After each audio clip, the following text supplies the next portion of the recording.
Hello friends, welcome back to our channel. তোমরা সবাই কেমন আছো? আশা করি ভালোই আছো। আমি অনিন্দিতা, সুপ্রীতি মণ্ডল চ্যানেলে তোমাদেরকে আরও একবার ওয়েলকাম জানাই। তো বন্ধুরা, দেখো সকাল সকাল একদমই ব্লগটা স্টার্ট করেছি। তো ব্লগটা হচ্ছে শনিবারের, তো ছাড়তে একটু দেরি হয়ে গেছে। তো শনিবার দিন একটা স্পেশাল দিন। তো স্পেশাল দিনটা সত্যি আমাদের কারুরই মনে ছিল না। তো বাড়িতে একটু প্রবলেম থাকার জন্য কারোর মনেই ছিল না যে আজকের দিনটা এতটাই স্পেশাল। তো আজকে হচ্ছে তোমরা অবশ্য থাম্বনেল দেখেই গেস করে নিয়েছো যে আমি কিসের ব্লগের কথা বলছি। হ্যাঁ, আমি আজকের ব্লগটা হচ্ছে পড়ুয়াষ্টমী। পড়ুয়াষ্টমী মানে হচ্ছে বাড়ির বড় সন্তান, যারা যারা বাড়ির বড় সন্তান তাদের পুজো হবে আজকের দিনে। তো আমার বাবার বাড়িতেও এটা হতো, আমার শ্বশুর বাড়িতেও হয়। তো বন্ধুরা, তোমাদের বাড়িতে কাদের কাদের বাড়িতে পড়ুয়াষ্টমী হয় তোমরা কিন্তু অবশ্যই কমেন্ট করে জানাবে। আর কার বাড়িতে কেমনভাবে হয় এটাও জানাবে। তো আমার বাড়িতে যেমনভাবেই হয় আমি তোমাদেরকে তেমনভাবেই দেখাচ্ছি। তো সকাল সকাল যখন জানতে পারি যে আজকে পড়ুয়াষ্টমী মানে নতুন জামা কাপড় পরে পুজো হব, তো ভীষণ আনন্দ লাগছিল। একদমে ছেলেবেলায় ফিরে গেছিলাম, ছোটোবেলায় যেরকম হতো সেইভাবেই ফিরে গেছিলাম। তো ভাবলাম যে আজকে বাড়িতে যখন পড়ুয়াষ্টমী হবে তখন সেই ছোটোবেলাগুলোর কথাগুলো সব মনে পড়বে। আর সকাল থেকেই মনে পড়ছে যে সেই ছোট্টবেলায় বাবার বাড়িতে কী কী করেছি আজকের দিনে। যাই হোক, এখন আমি ঘরের বউ। আর সর্বোপরি দেখো, আমার বাড়িতে পড়ুয়া হচ্ছে আমি, সুমি আর অনি।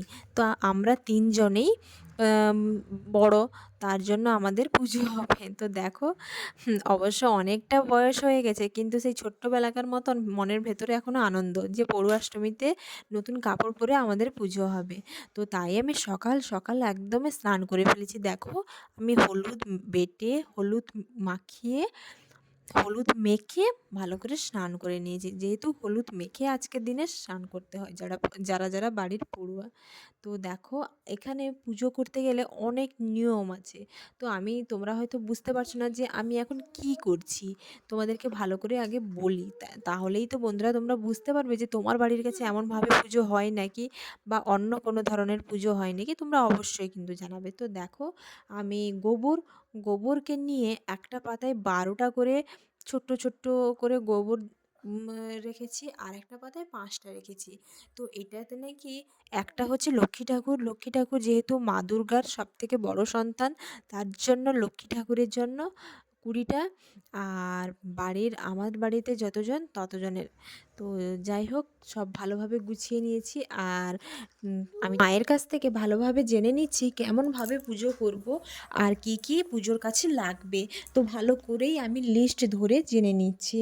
তো দেখো, একটা থালায় আমি ফল কেটে রেখেছি, আর কিছু ফল বাজার থেকে আসছে। যেহেতু তো আমার বাড়িতে কারোরই মাথায় ছিল না যে আজকে দিনে পড়ুয়াষ্টমী, তো যেটা যেটা ফল ছিল আমি বাড়িতে কেটে ফেলেছি। আর তোমাদের দাদাভাই বাজার গেছে ফল আনতে। আর একটা থালায় দেখো, আমি নোড়া আর প্রদীপ, ফুল, চাল, দূর্বা, সিঁদুর, চন্দন সমস্ত কিছু রেডি করে একটা থালায় দেখো সাজিয়ে রেখেছি। আর আমাদের নতুন জামা কাপড় সবার নিয়ে চলে এসেছি। ঠাকুরের কাছে পুজো করার পর নতুন জামা কাপড় পরতে হয়, তারপরে আমাদের পুজো হবে। তো সেই ফাঁকে আমি ভাবলাম বাড়ির একে একে করে তো স্নান করতে অনেকজনই বাকি আছে, সেই ফাঁকে আমি বাড়ির পুজোটা শেষ করে ফেলি। তো তার জন্য আমি দেখো, এই পুজোর আয়োজন করে দেওয়ার পরে আমি বাড়ির ঠাকুরকে ফুল দিচ্ছি। আর আমাদের যে বাড়ির শিব ঠাকুর, শিবলিঙ্গে ওতে জল দিচ্ছি। তো আমার বাড়িতে প্রত্যেক দিনই শিবলিঙ্গে জল দেওয়া হয়, যেহেতু শিবের মাথায় জল ঢালা খুবই ভালো, তার জন্য আমাদের বাড়িতে প্রত্যেক দিনই শিবের মাথায় জল ঢালা হয়। তো বাড়ির যে দৈনিক পুজো সেটা আমি শেষ করে ফেলেছি। এবার দেখো, আমি পড়ুয়াষ্টমীর পুজো শুরু করে দিয়েছি। তো পড়ুয়াষ্টমীতে লাগে গোবর লাগে, ধানের শীষ লাগে, বইয়ের কুলের পাতা লাগে, আরও অনেক কিছু লাগে, কাঁচা সুপরির আর ঠাকুরের জন্য বস্ত্র, এত কিছু লাগে। তো সব কিছু আমি সত্যিই জানতাম না। পূর্বাষ্টমী হয় ঠিকই, কিন্তু ওতে যে কী কী লাগবে ওই ধারণাটাই কখনো নেই। অবশ্য আমার অনেক দিন বিয়ে হয়েছে, বিয়ে হয়ে গেলেও কি, তো আমার বাড়িতে পুজোর সমস্ত কিছু গোছানোর দায়িত্ব মায়ের, মা গোছায়। তো এবছরও মায়ের শরীরটা খুব একটা ভালো নেই, মা একটু অসুস্থ, তার জন্য বললেন তুমি গুছিয়ে নাও, আমি বলে বলে দিব। তো আমি যেমন পেরেছি বন্ধুরা তেমনভাবেই গুছিয়েছি। যদি কিছু ভুল হয়ে থাকে তোমরা অবশ্যই কিন্তু কমেন্ট করে জানাবে যে এমনভাবে করলে হয়তো জিনিসটা ভালো হতো, সবটা তো আমার জানা নেই। তো দেখো আমি শিবলিঙ্গে গাঁদা ফুলের মালা চড়িয়ে দিয়েছি, আর এত সুন্দর লাগছে শিবলিঙ্গটাকে, দেখেই যেন মন ভরে যাচ্ছে। তো যাই হোক বন্ধুরা, ফাইনালি পুজোর দিকেই যাই। পুজো এখন শুরু হবে। তো পুজো বলতে পড়ুয়াষ্টমীতে ব্রাহ্মণ ঠাকুরই আসে, পুজো করে দিয়ে যায়। তো এবছর ব্রাহ্মণ ঠাকুরের অসুবিধা থাকার জন্য পুজো করতে পারেনি, তার জন্য আমি নিজের হাতেই পুজো করে দিচ্ছি। তো এখন আমি ফুল টুল ঠাকুরের কাছে দিয়ে ভালো করে প্রদীপ ঘুরিয়ে এবার একে একে করে যে যার জায়গায় প্রদীপটাকে দিয়ে দিচ্ছি। যেহেতু আমাদের ঘরের প্রদীপ তুলসীর কাছে, মনসার কাছে, বাবুর কাছে আর আমার বাড়ির দৈনিক পুজোর, তো চারজনের কাছেই ধূপ দিতে হয়। তো এই যে দেখো আমি প্রায় পুজো শেষ করে এনেছি। তো এবার আরতি একটু মায়ের আর ভোলা মহাদেবের করে দিব। তারপরেই আমরা ঘর নিয়ে নিজেদের পুকুরে বিসর্জন করতে যাব। এটাই আমাদের বাড়ির নিয়ম, আর এটাই ব্রাহ্মণ ঠাকুরও বলেছেন। যেহেতু ব্রাহ্মণ ঠাকুর আসবেন না, তার জন্য উনি বলেছেন যা অসুবিধা হয় আমাকে ফোনে জানাবে, আমি ফোন করব। দেখো মোটামুটি করে আমি পুজো শেষ করে ফেলেছি। তো নিজে নিজে পুজো করে ফেলেছি, যেহেতু ব্রাহ্মণ ঠাকুর আসেননি তার জন্য। দেখো পুজো করতে গেলে তো চন্দন সিঁদুর পড়তে হয়, তো আমি নিজে নিজে পরে নিয়েছি।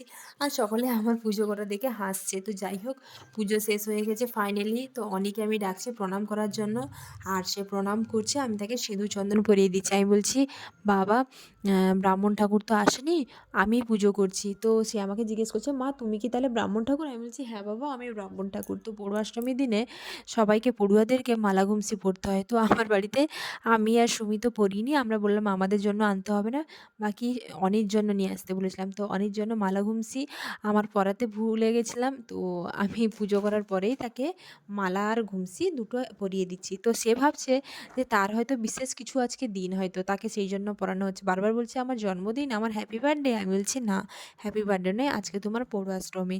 যেহেতু ছোট বাচ্চা তো, সে তো এত কিছু বোঝে না, সে ভাবছে অনুষ্ঠান মানেই একটা আনন্দ করব।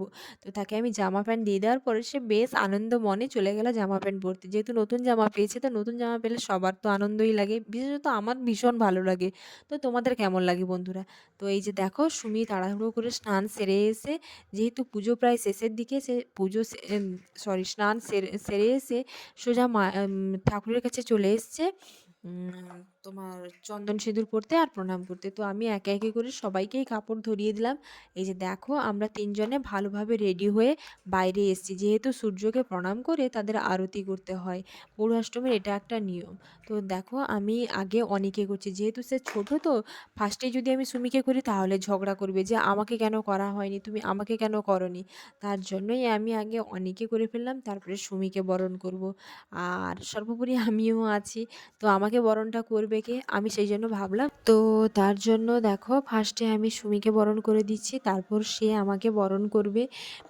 তো সুমি বলছে আমার তো এরকম কখনো বাবার বাড়িতে পূর্বাষ্টমী হয়নি, কোনোরকমভাবেই একটা পুজো হয়েছে, তো শ্বশুর বাড়িতে এত সুন্দরভাবে পূর্বাষ্টমী হচ্ছে, তার ভীষণ ভালো লাগছে। সে বারবার করে বলছে যে দিদিভাই ভীষণ ভালো লাগছে। এই যে দেখো এবার আমি দাঁড়িয়েছি, সুমি বরণ করে দিচ্ছে। যেহেতু আমাদের বরণ করতে কেউ নেই আর মা তো অসুস্থ, তার জন্যই আমরা একে অপরকে বরণ করে নিচ্ছি। তো নিয়মটা তো করতেই হবে না।